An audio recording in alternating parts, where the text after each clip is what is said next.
Coram Deo Church Bible Reading Plans. Read the Bible in a year. February 24th. Leviticus 12. The Lord spoke to Moses, saying, Speak to the people of Israel, saying, If a woman conceives and bears a male child, then she shall be unclean 7 days, as at the time of her menstruation she shall be unclean. And on the 8th day the flesh of his foreskin shall be circumcised.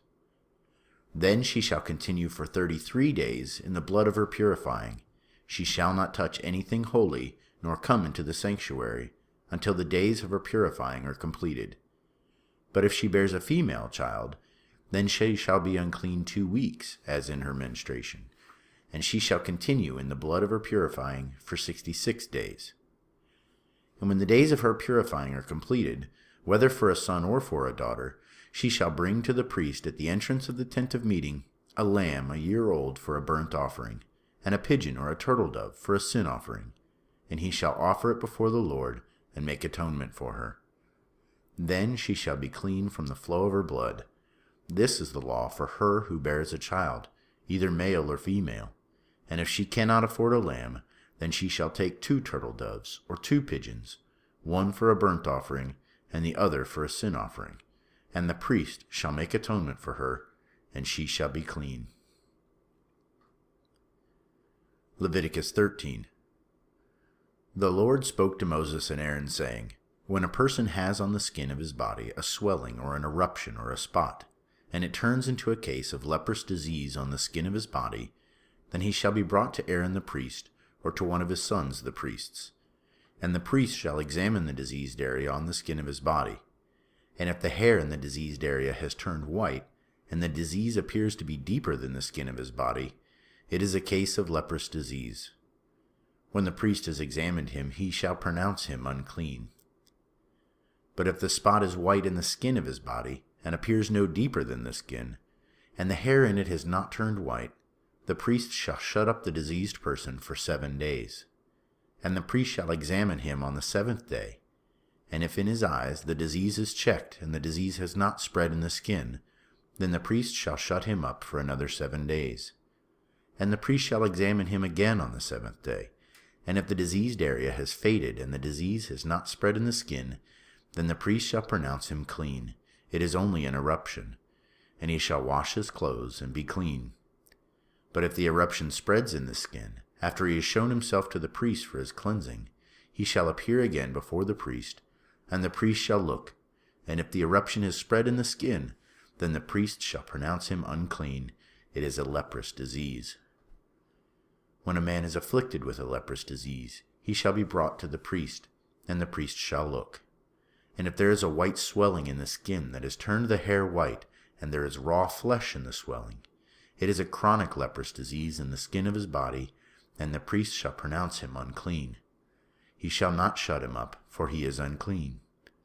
And if the leprous disease breaks out in the skin, so that the leprous disease covers all of the skin of the diseased person, from head to foot, so far as the priest can see, then the priest shall look, and if the leprous disease has covered all his body, he shall pronounce him clean of the disease. It is all turned white, and he is clean. But when raw flesh appears on him, he shall be unclean, and the priest shall examine the raw flesh, and pronounce him unclean. Raw flesh is unclean, for it is a leprous disease. But if the raw flesh covers and turns white again, then he shall come to the priest, and the priest shall examine him. And if the disease has turned white, then the priest shall pronounce the diseased person clean. He is clean. If there is in the skin of one's body a boil, and it heals, and in the place of the boil there comes a white swelling or a reddish-white spot, then it shall be shown to the priest.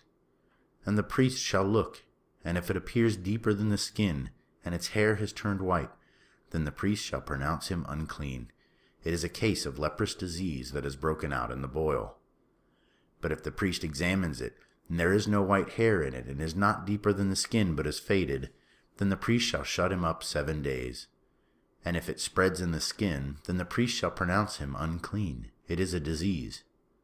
But if the spot remains in one place and does not spread, it is the scar of the boil, and the priest shall pronounce him clean. or when the body has a burn on its skin, and the raw flesh of the burn becomes a spot, reddish white or white, the priest shall examine it. And if the hair in the spot has turned white, and it appears deeper than the skin, then it is a leprous disease. It is broken out in the burn, and the priest shall pronounce him unclean. It is a case of leprous disease. But if the priest examines it, and there is no white hair in the spot, and it is no deeper than the skin, but is faded, the priest shall shut him up 7 days. And the priest shall examine him the 7th day. If it is spreading in the skin, then the priest shall pronounce him unclean.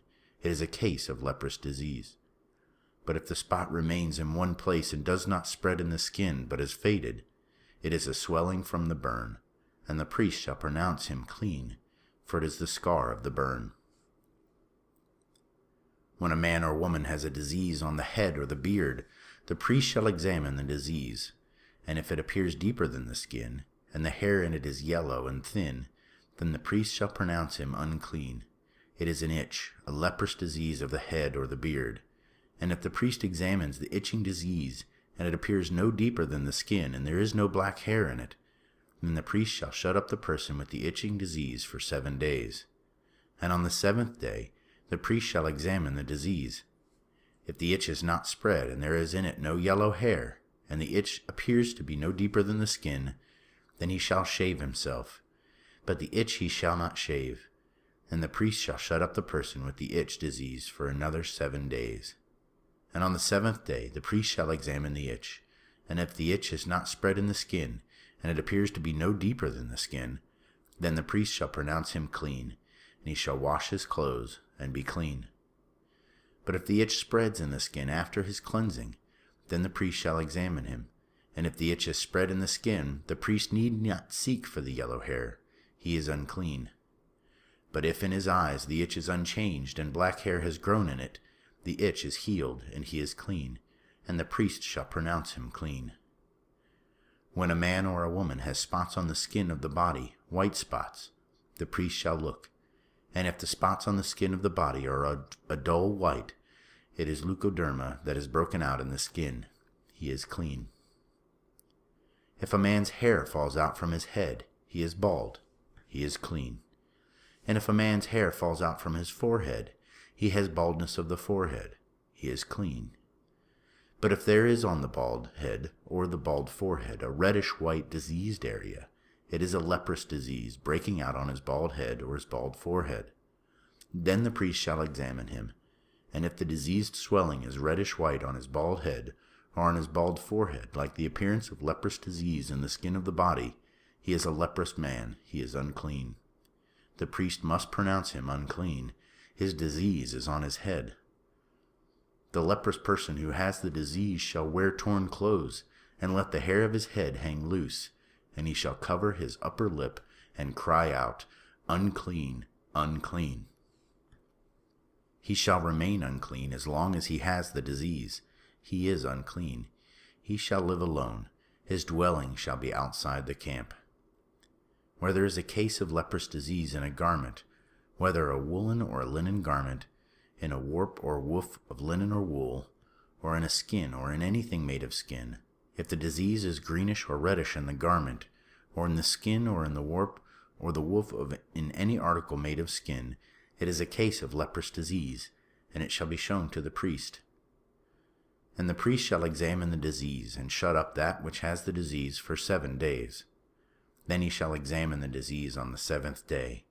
If the disease has spread in the garment, in the warp or the woof, or in the skin, or whatever be the use of the skin, the disease is a persistent leprous disease. It is unclean. And he shall burn the garment, or the warp, or the woof, the wool or the linen, or any article made of skin that is diseased, for it is a persistent leprous disease. It shall be burned in the fire. And if the priest examines, and if the disease has not spread in the garment, in the warp or the woof, or in any article made of skin, then the priest shall command that they wash the thing in which is the disease, and he shall shut it up for another 7 days. And the priest shall examine the diseased thing after it has been washed, and if the appearance of the diseased area has not changed, though the disease has not spread, it is unclean. You shall burn it with fire, whether the rot is on the back or on the front. But if the priest examines, and if the diseased area has faded after it has been washed, he shall tear it out of the garment, or the skin, or the warp, or the woof. Then if it appears again in the garment, in the warp, or the woof, or in any article made of skin, it is spreading. You shall burn with fire whatever has the disease. But the garment, or the warp, or the woof, or any article made of skin from which the disease departs when you have washed it, shall then be washed a second time, and be clean. This is the law for a case of leprous disease in a garment of wool or linen, either in the warp or the woof, or in any article made of skin, to determine whether it is clean or unclean. Psalm 51. Create in me a clean heart, O God. To the choir master, a psalm of David when Nathan the prophet went to him after he had gone in to Bathsheba. Have mercy on me, O God, according to your steadfast love. According to your abundant mercy, blot out my transgressions. Wash me thoroughly from my iniquity, and cleanse me from my sin. For I know my transgressions, and my sin is ever before me. Against you only have I sinned, and done what is evil in your sight, so that you may be justified in your words, and blameless in your judgment. Behold, I was brought forth in iniquity, and in sin did my mother conceive me. Behold, you delight in the truth in the inward being, and you teach me wisdom in the secret heart. Purge me with hyssop, and I shall be clean. Wash me, and I shall be whiter than snow. Let me hear joy and gladness. Let the bones that you have broken rejoice. Hide your face from my sins, and blot out all my iniquities. Create in me a clean heart, O God, and renew a right spirit within me. Cast me not away from your presence, and take not your Holy Spirit from me. Restore to me the joy of your salvation, and uphold me with a willing spirit. Then I will teach transgressors your ways, and sinners will return to you. Deliver me from blood guiltiness, O God of my salvation, and my tongue will sing aloud of your righteousness. O Lord, open my lips, and my mouth will declare your praise. For you will not delight in sacrifice, or I would give it. You will not be pleased with a burnt offering. The sacrifices of God are a broken spirit, a broken and contrite heart, O God, you will not despise. Do good to Zion in your good pleasure, build up the walls of Jerusalem. Then will you delight in right sacrifices, in burnt offerings and whole burnt offerings. Then bulls will be offered on your altar.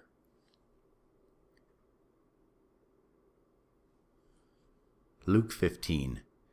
Now the tax collectors and sinners were all drawing near to him, and the Pharisees and the scribes grumbled, saying, This man receives sinners and eats with them.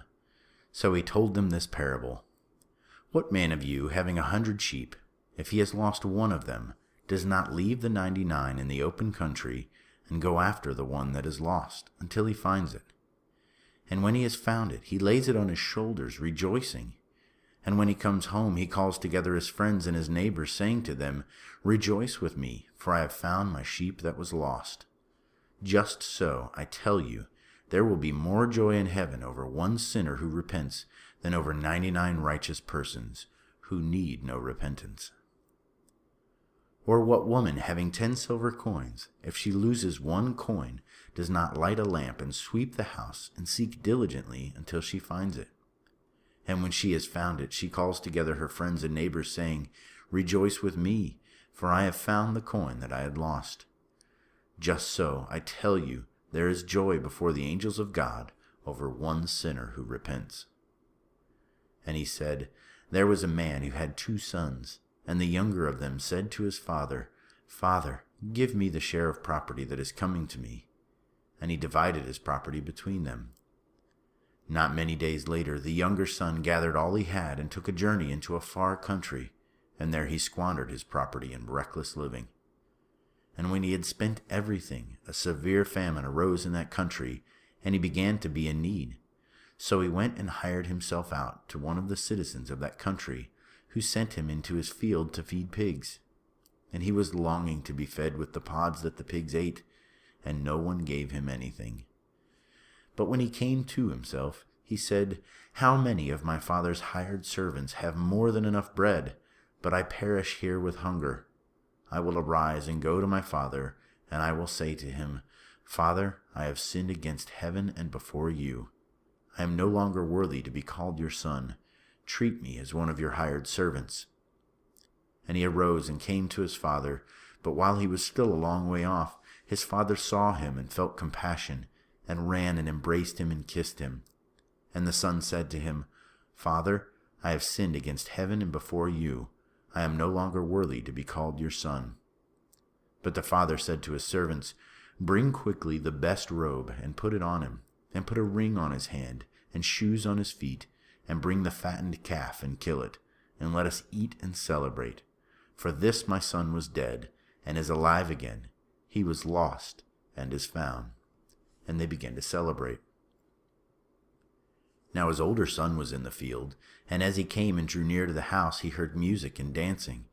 And he called one of the servants and asked what these things meant. And he said to him, 'Your brother has come, and your father has killed the fattened calf, because he has received him back safe and sound.' But he was angry and refused to go in. His father came out and entreated him, but he answered his father, 'Look, these many years I have served you, and I never disobeyed your command, yet you never gave me a young goat that I might celebrate with my friends. But when this son of yours came, who has devoured your property with prostitutes, you killed the fattened calf for him.' And he said to him, 'Son, you are always with me, and all that is mine is yours. It was fitting to celebrate and be glad, for this your brother was dead and is alive. He was lost and is found.' This is the word of the Lord.